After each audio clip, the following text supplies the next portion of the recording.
بسم الله الرحمن الرحيم. بسم الله الرحمن الرحیم.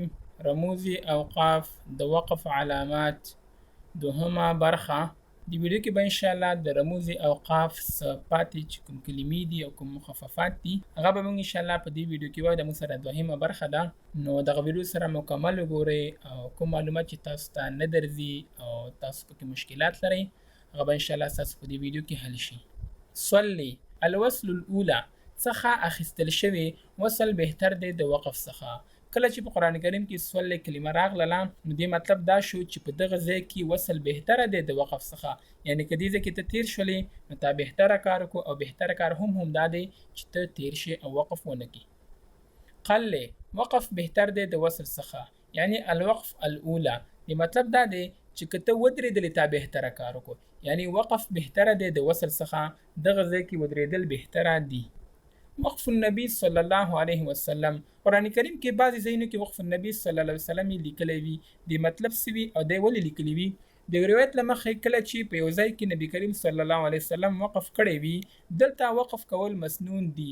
د قرآن کریم په بعضو ځایونو کې وقف جبرئیل علیه السلام، وقف غفران او وقف منزل هم راځي.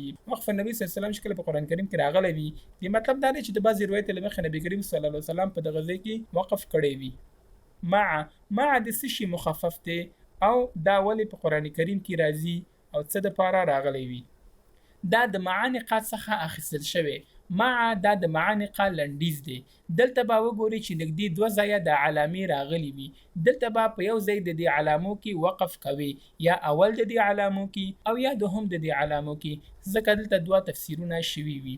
کله چې په قرآن کریم کې دغه درې نقطې راغلي وي نو ته به وګورې چې د دغه درې نقطو څخه وروسته څو کلمې وروسته یا نیم آیت وروسته دغه درې ټکي بیا راغلي وي. د مطلب دا وي چې دې ځای کې دوه تفسیرونه شوي وي. که ته په اول د دغه دریو علامو کې دغه دریو ټکو کې وقف وکړې نو په دویم کې به تېرېږي، هلته به وصل کې. که په اول کې تا وصل وکړو اول کې دې وقف ونه کړو نو په دویم د دې علامو کې به وقف کوي. دې ته وایي معانقه. هیله کوم چې په دې ویډیو باندې پوه شوي یاست. دا موږ سره د رموزي اوقاف دویمه ویډیو.